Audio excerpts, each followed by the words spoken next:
सौम्या, तुम यहाँ पे कैसे?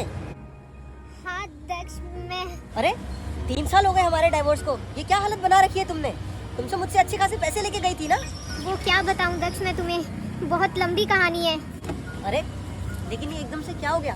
तुम्हें तो मैंने 40 लाख रुपए दिए थे और तुम्हें बोला भी था अपनी जिंदगी अच्छे से व्यतीत करना, पर तुम ये सड़क पे कैसे आ गई? तुम एक काम करो, पहले घर चलो।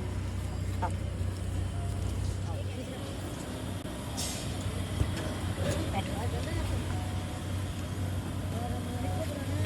कपड़े ऊपर कर लो,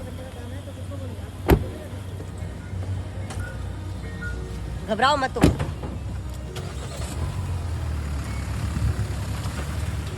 आओ तुम सामने। एक काम करो, तुम यहाँ बैठो, मैं 1 मिनट में आता हूँ।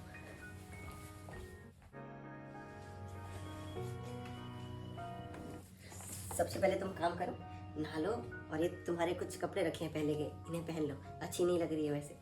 फिर बैठ के बात करते हैं। शामू काका 2 गिलास कॉफी भी बना दो। जाओ तुम तैयार हो जाओ। अरे तुमने बताया नहीं कि तुम्हारी ये हालत कैसे हुई? क्या बताऊं दक्ष, मैं तो कभी तुमसे डाइवोर्स लेना ही नहीं चाहती थी।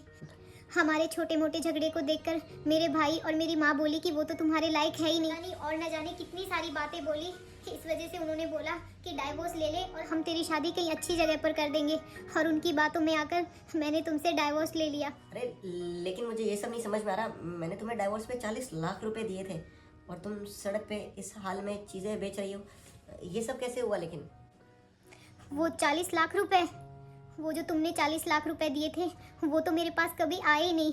मेरे माँ और मेरे भाई ने बोला ये तुम पर और तुम्हारे आगे के फ्यूचर पर खर्च कर देंगे, लेकिन वो तो मेरे ऊपर कभी खर्च हुए ही नहीं। और उन्होंने बातों बातों में मुझे बोल दिया वो 40 लाख रुपए तो उन्होंने घर खर्च में ही खत्म कर दिए। ये तो तुम्हारे साथ ठीक नहीं करा उन लोगों ने। तो तुम भी थोड़ी सी अक्ल लगा लेती ना डाइवोर्स करते वक्त। तुम भी तो उनकी बातों में आ गई, तुम भी तो कान की कच्ची रही। और तो और हमारे डाइवोर्स के 1 साल बाद में भाई की शादी हो गई। उसके बाद तो भाई और भाभी मुझसे सीधे मुंह बात तक नहीं करते थे, कहते थे इसका तो डाइवोर्स हो गया है, इसने तो हमारी नाक कटवा दी है। मेरे पास कोई और रास्ता ही नहीं बचा था, इसीलिए मुझे सड़क पर उतरना पड़ा। लेकिन मुझे एक बात तो समझ में आ गई, शादी के बाद लड़की के पति का घर ही लड़की का घर होता है। कोई बात नहीं, देर सवेर इंसान में दिमाग आ जाए तो भी उसे देरी नहीं कहते। शुक्र है तुम्हें कम से कम दिमाग तो आ गया, तुम्हें ये तो समझ में आ गया कि पति का घर ही उसका घर है। हम दोबारा शादी कर लेते हैं।